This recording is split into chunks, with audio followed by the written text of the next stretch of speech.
Welcome back, seekers of the strange and lovers of the macabre, to Whispers in the Dark, your go-to channel for spine-chilling tales and haunted histories. In our last episode, we began our journey into the eerie corners of Arizona, a state as vast and mysterious as its desert landscapes. From the spectral streets of Jerome to the cursed corridors of the Yuma Territorial Prison, we scratched the surface of Arizona's haunted legacy, a legacy steeped in Native American legends, Old West gunfights, and untold tragedies. But the shadows here run deeper than we first imagined, and today, we dive headfirst into part 2 of our exploration of the most haunted places in Arizona. Arizona is more than just a land of red rocks, cacti, and sunsets that paint the sky in fiery hues. Beneath its rugged beauty lies a tapestry of haunting stories that defy explanation. These are not mere campfire tales or urban legends. They are rooted in history, whispered by the wind through abandoned mines, echoed in the halls of once grand hotels, and carried on the backs of restless spirits who refuse to fade. This second installment will take us further into the unknown, where every step feels like trespassing into a realm where time no longer exists, and neither do the boundaries between the living and the dead. Prepare yourself for encounters with ghostly miners, vengeful specters, and ancient curses that transcend generations.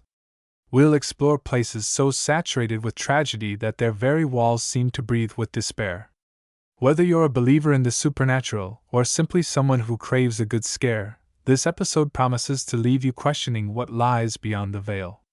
So grab your flashlight, steel your nerves, and join us as we delve deeper into the haunted heart of Arizona. The whispers grow louder now. Can you hear them? Let the journey begin. The ghosts of Bisbee, a town where history haunts every step, nestled in the Mule Mountains of southeastern Arizona.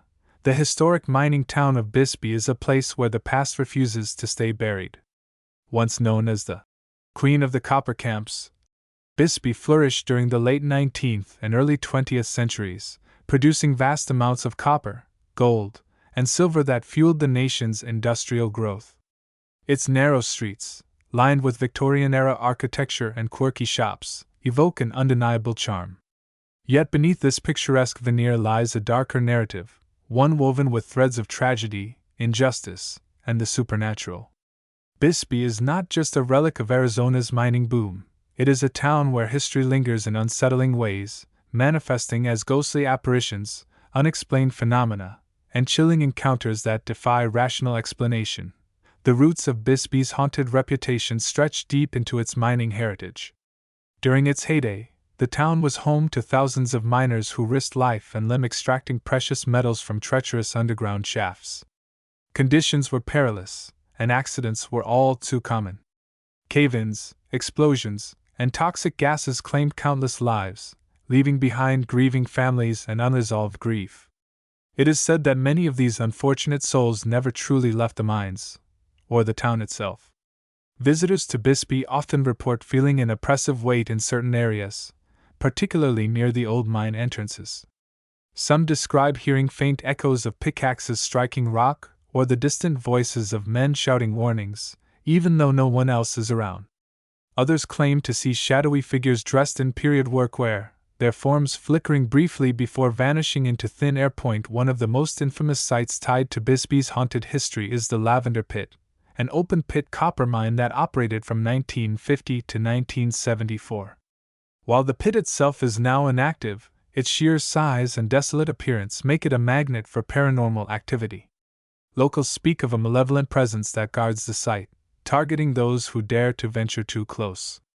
Reports include sightings of a spectral figure clad in tattered mining gear, his face obscured by darkness.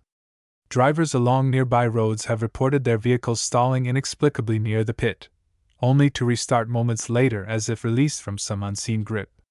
More disturbingly, hikers exploring the surrounding hills claim to feel icy hands clutching at their ankles, accompanied by low, guttural growls emanating from the shadows. Beyond the mines, Bisbee's haunted legacy extends into its residential areas and public spaces. The Bisbee Grand Hotel, a restored Victorian gem perched atop Brewery Gulch, stands out as one of the town's most paranormally active locations. Built in 1892, the hotel has hosted everyone from wealthy mine owners to traveling salesmen. Today, It serves as both a charming retreat and a hot spot for ghost hunters. Guests frequently recount strange occurrences during their stays, ranging from disembodied footsteps pacing the hallways to objects moving on their own accord. One recurring tale involves room 313, where visitors report being awakened in the middle of the night by the sensation of someone sitting on the edge of their bed. When they turn to investigate, they find nothing, but the indentation remains, as though made by invisible weight. Staff members whisper about a former resident named Elizabeth, whose spirit allegedly roams the third floor. She is described as a benevolent yet mischievous presence, known for rearranging furniture and turning lights on and off without explanation. Another site steeped in spectral lore is the Copper Queen Hotel, located in the heart of downtown Bisbee. Often referred to as one of Arizona's most haunted hotels, the Copper Queen dates back to 1902 and has long been a favorite among paranormal enthusiasts. Its elegant facade belies the turmoil within. Numerous guests and employees have reported encountering apparitions, hearing phantom conversations, and experiencing sudden drops in temperature. Perhaps the most well-known spirit is Julia Lowell, a prostitute who lived in the hotel during its early years. According to legend, Julia took her own life after falling in love with a client who ultimately betrayed her.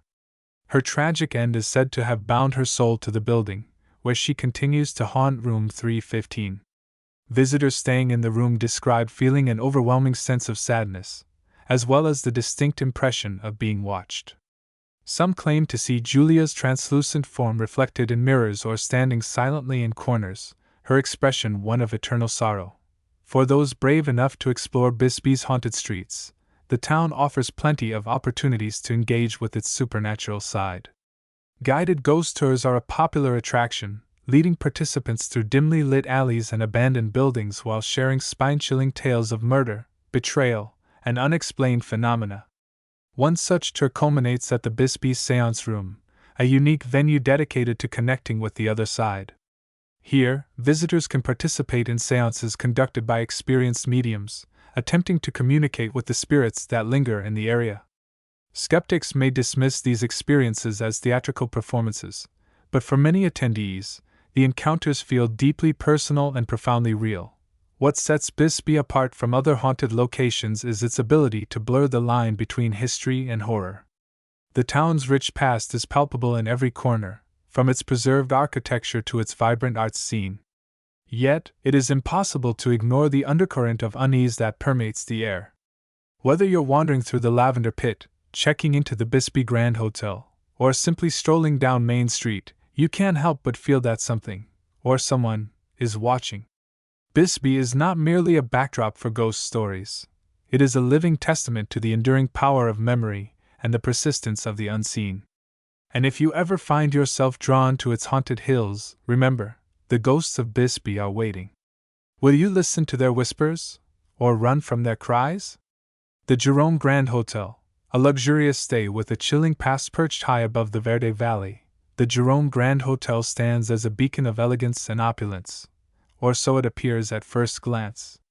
What was once the United Verde Hospital, serving the bustling mining community of Jerome from 1926 to 1950, has since been transformed into one of Arizona's most luxurious lodgings.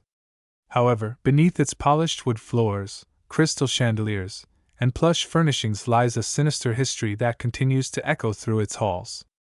The Jerome Grand Hotel is not just a place to rest your head, it is a nexus of paranormal activity, where the spirits of patients, doctors, and staff linger in perpetuity, unwilling, or unable, to move on. The hospital's original purpose was noble enough to provide medical care to the miners and residents of Jerome, a town notorious for its dangerous working conditions and frequent accidents. During its operation, the facility treated everything from minor injuries to life-threatening illnesses, including tuberculosis, which ravaged the community due to poor ventilation in the mines. Despite the best efforts of its dedicated staff, many patients succumbed to their ailments, their bodies laid to rest in the hospital's morgue before being transported to local cemeteries. Over time, the hospital became synonymous with suffering and death, earning a reputation as a place where hope often gave way to despair. When the hospital closed its doors in 1950, it sat vacant for decades, falling into disrepair until it was purchased and renovated into the Jerome Grand Hotel in 1994. While the transformation brought new life to the building, it also seemed to awaken the spirits trapped within. Guests and staff quickly realized they were not alone in the grand structure. Reports of strange occurrences began pouring in almost immediately, painting a picture of a hotel teeming with supernatural activity. Among the most frequently cited phenomena are disembodied voices calling out names, cold spots that materialize without warning, and the unmistakable sound of footsteps echoing through empty corridors. One of the most notorious hauntings is attributed to a former patient named James, believed to have died in the hospital during its operational years. James is said to roam the 5th floor, his presence marked by the scent of antiseptic and the faint clinking of medical instruments. Several guests staying in rooms on this floor have reported waking up to find a shadowy figure standing at the foot of their bed, only to vanish when approached. Others described feeling an unseen hand brushing against their skin or hearing whispered phrases that seemed to come from nowhere and everywhere at once. Paranormal investigators who have visited the hotel captured EVP recordings of what sounds like a man pleading for help, reinforcing the belief that James remains trapped in the place where he drew his last breath. Equally chilling is the story of a nurse who reportedly committed suicide within the hospital's walls. Known affectionately as Ellen by those familiar with the hotel's haunted lore, she is said to haunt the 3rd floor, where her quarters were located. Staff members recount seeing a woman in a white uniform walking briskly down the hallway, her face pale and expressionless. When approached, she disappears into thin air, leaving behind an overwhelming sense of sadness.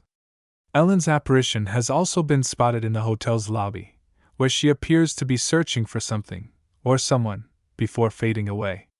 Guests have reported feeling a sudden wave of melancholy upon entering certain rooms, convinced that Ellen's restless spirit is trying to convey a message they cannot decipher. Perhaps the most harrowing accounts stem from the basement, which once housed the hospital's morgue. Employees tasked with cleaning or storing supplies in this area often refuse to return after experiencing unexplainable phenomena.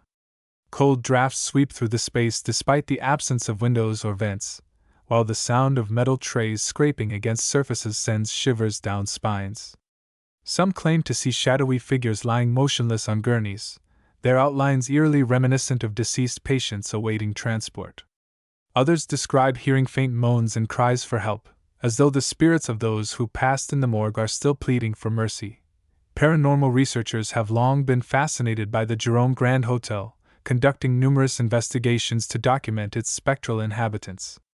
Using tools like infrared cameras, EMF detectors, and digital audio recorders, teams have gathered compelling evidence suggesting the presence of intelligent hauntings.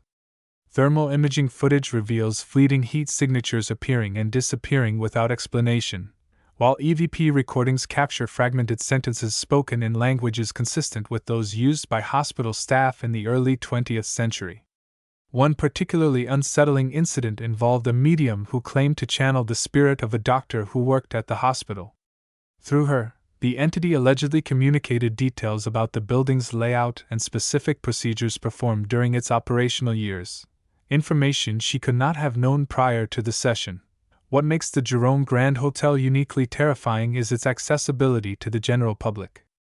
Unlike private residences or restricted historical sites, this establishment invites anyone willing to pay for a room to experience its supernatural side firsthand.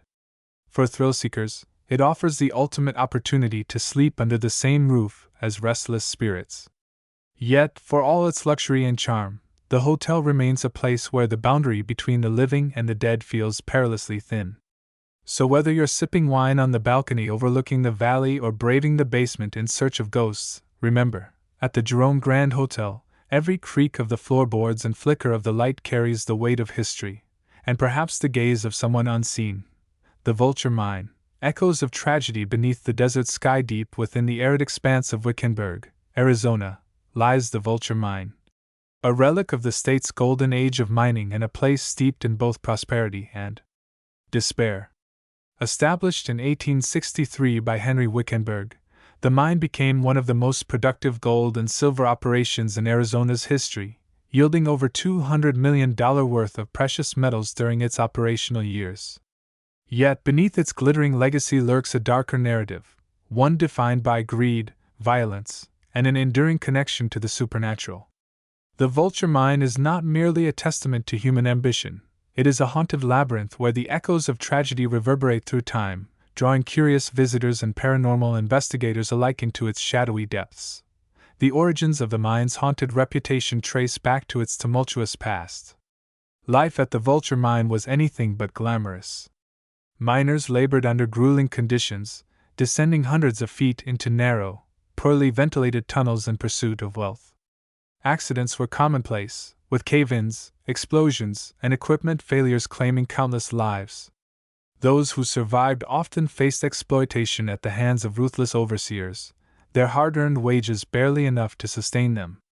The harsh realities of mining life bred resentment and desperation, creating a volatile environment ripe for conflict.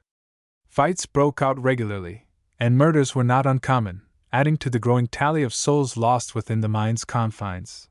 Among the most infamous tales associated with the Vulture Mine is that of the Lady in Red, a prostitute who met a gruesome fate during the height of the mining boom. According to local lore, she was thrown down a mine shaft by jealous patrons or rival madams, her crimson dress giving rise to her spectral moniker. Visitors to the site report seeing her ghostly figure wandering near the entrance of the mine, her translucent form illuminated by the moonlight. Some claimed to hear her mournful wails carried on the desert wind, while others described feeling an icy chill pass through them as they approached the spot where she supposedly fell. Her presence serves as a grim reminder of the dangers faced by women in this unforgiving frontier town. Equally chilling is the legend of the Hanging Tree, a gnarled mesquite tree located near the mine's entrance. During the late 19th and early 20th centuries, vigilante justice was often dispensed swiftly and brutally in the Wild West. The hanging tree became a makeshift gallows for those accused of theft, murder, or other crimes deemed punishable by death. Historical records suggest that at least 18 men met their end at the end of a rope tied to its branches, their bodies left to swing as a warning to others. Today, the tree stands as a stark symbol of frontier justice, its twisted limbs casting long, ominous shadows across the landscape.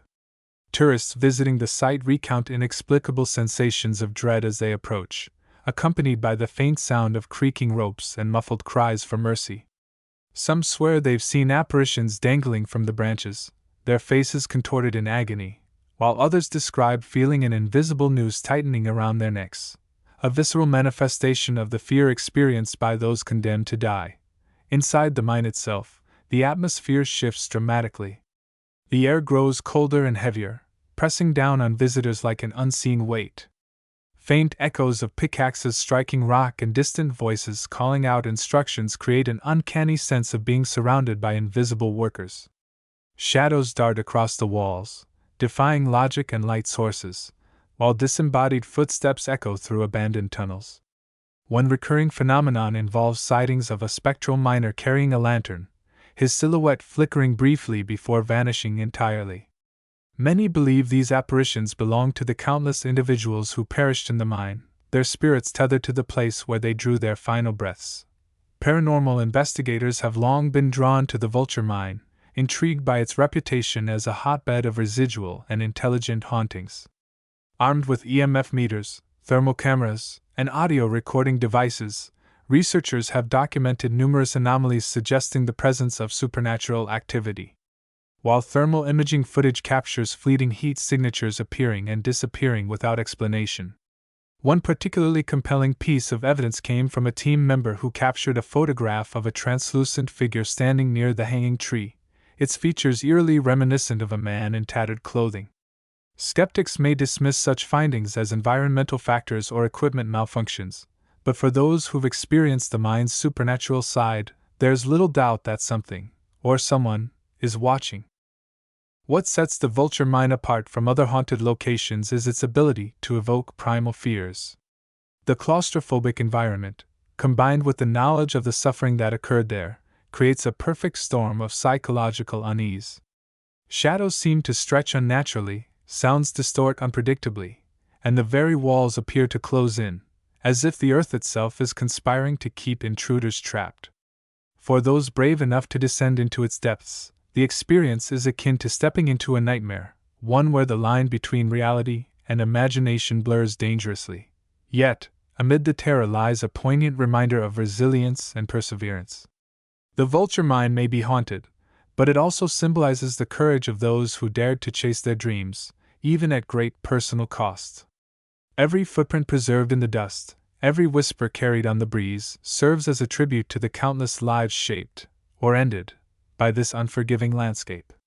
To explore the vulture mine is to confront not only the supernatural, but also the enduring scars of history. And as you emerge back into the sunlight, blinking against the brightness, you may find yourself haunted less by fear and more by reverence, for the stories etched into the darkness, and the spirits who refuse to be silenced. The legend of La Llorona, Arizona's desert cry. In the arid expanse of Arizona's deserts, where the dry winds carry the whispers of ancient traditions and forgotten tales, one legend looms larger than any ghost story or haunted location: the chilling tale of La Llorona, the Weeping Woman. Though her origins trace back to Mexican folklore, La Llorona has found a haunting home in Arizona, her mournful cries echoing through riverbeds, canyons, and rural towns. Her story is one of love, betrayal, and unspeakable tragedy, a cautionary tale that transcends borders and generations. To hear her name is to summon an image of eternal sorrow, a woman cloaked in flowing white robes, her face obscured by tears, forever searching for the children she lost to her own hand. The legend of La Llorona tells of a beautiful woman named Maria, who lived long ago in a small village. She fell deeply in love with a wealthy man and bore him 2 children. Their life together seemed idyllic, but as time passed, Maria's husband grew distant, eventually abandoning her for another woman. Consumed by jealousy and despair, Maria's anguish spiraled into madness. In a fit of rage and grief, she drowned her children in a nearby river, hoping to inflict the same pain on her unfaithful lover that she had endured. Realizing the gravity of her actions, Maria was overcome with remorse and threw herself into the water to join her children in death. Denied entry into the afterlife, her tormented spirit was condemned to wander the earth, searching endlessly for her lost offspring while warning others of the consequences of unchecked passion and vengeance. In Arizona, La Llorona's presence is felt most acutely near bodies of water, particularly along the Salt River and its tributaries. Local folklore suggests that she emerges under the cover of night, her ethereal form gliding silently across the surface of the water or standing motionless on the banks. Witnesses describe her as a tall, gaunt figure draped in tattered white garments, her hair plastered to her face as though drenched. Her piercing wails cut through the stillness of the desert, a sound so mournful it sends shivers down the spines of even the bravest souls. Travelers passing through these areas late at night often report hearing her cries, followed by the sensation of being watched. Some claim to see her reflection in the rippling water, her hollow eyes meeting theirs before she vanishes without a trace. Stories of encounters with La Llorona abound in Arizona's rural communities, each one adding layers of terror to her already haunting legend. One particularly harrowing account comes from a family camping near the Agua Fria River. As they prepared to settle in for the night, the youngest child, a 5-year-old girl, began screaming hysterically, pointing toward the riverbank. Her parents rushed to calm her, only to freeze in terror themselves. Standing in the shallows was a woman in white, her arms outstretched as though beckoning the child to follow. The father grabbed his daughter and fled, but not before catching a glimpse of the woman's face, a visage so distorted by grief that it seared itself into his memory. They returned home shaken, convinced they had narrowly escaped the grasp of La Llorona. Urban legends surrounding La Llorona extend beyond isolated incidents, weaving themselves into the fabric of everyday life in Arizona. Parents use her story to instill caution in their children, warning them never to venture near water alone at night lest they attract her wrath. Teenagers dare each other to visit supposed hotspots, where she is said to appear, testing their courage against the supernatural. Even seasoned skeptics admit to feeling uneasy when driving past darkened riversides or hearing unfamiliar cries carried on the wind. There is something primal about her legend, tapping into universal fears of loss, regret, and the unknown. Paranormal investigators have attempted to document evidence of La Llorona's existence, venturing into the desert's most remote corners armed with cameras, audio recorders, and electromagnetic field detectors. While definitive proof remains elusive, their findings are undeniably intriguing. Audio recordings capture faint sobbing and desperate pleas for forgiveness, while thermal imaging reveals unexplained cold spots hovering above water surfaces. One team claimed to photograph a translucent figure standing knee-deep in the salt river, her outline matching descriptions of La Llorona. Though skeptics argue that such anomalies could be attributed to environmental factors or optical illusions, believers see them as confirmation that her spirit continues to roam the land, bound by her eternal quest. What makes La Llorona's legend uniquely terrifying is its ability to transcend cultural and geographical boundaries. She is not confined to a single haunted house or abandoned mine. She is a pervasive force, a symbol of maternal grief and divine punishment that resonates across generations. Her story serves as both a warning and a mirror, reflecting humanity's capacity for both profound love and devastating cruelty. To encounter La Llorona is to confront the darkest aspects of the human condition, the fragility of relationships, the weight of regret, and the inevitability of consequence. For those who dare to tread the lonely paths of Arizona's desert at night, the legend of La Llorona offers a sobering reminder of the thin veil between worlds. Her cries may be a plea for redemption, a lament for what was lost, or a harbinger of doom for those who cross her path. Whether viewed as a mythic specter or a genuine apparition, La Llorona embodies the enduring power of storytelling to evoke fear, empathy, and awe. So, should you find yourself near a quiet river under the light of a full moon, listen closely. If you hear the sound of weeping carried on the breeze, tread carefully. You may have caught the attention of the weeping woman herself. As we bring this haunting journey through Arizona's most haunted places to a close, let us pause to reflect on the myriad stories that have unfolded before us. From the spectral streets of Bisbee to the cursed corridors of the Vulture Mine, from the restless spirits of the Jerome Grand Hotel to the eternal cries of La Llorona, we have encountered a tapestry of terror woven with threads of history, emotion, and the supernatural. These are not mere tales of fright. They are reminders of the resilience of the human spirit, the weight of our shared past, and the mysteries that lie just beyond the edges of comprehension. Arizona's haunted heritage is as vast and varied as its landscapes. Each location we explored carries its own unique energy, its own lingering echoes of lives interrupted and stories untold. Whether it's the oppressive weight of a former hospital, the mournful cries of a mother consumed by grief, or the shadowy figures haunting a desolate mine, these places challenge us to confront the unknown and acknowledge the unseen. They remind us that history does not simply fade, it lingers, waiting for those brave enough to listen. This exploration of Arizona's haunted legacy is far from over. While we have delved into some of the state's most infamous sites, countless other stories remain untold, hidden in the shadows of forgotten ruins, abandoned towns, and sacred lands. The desert holds secrets older than time itself, and its whispers are carried on the wind for those willing to hear. Thank you for joining us on this journey into the haunted heart of Arizona. Your curiosity, courage, and willingness to embrace the unknown make this adventure possible. Until next time, keep your lanterns lit and your senses sharp. The shadows are alive with stories, and they're waiting for you. See you soon, seekers of the strange.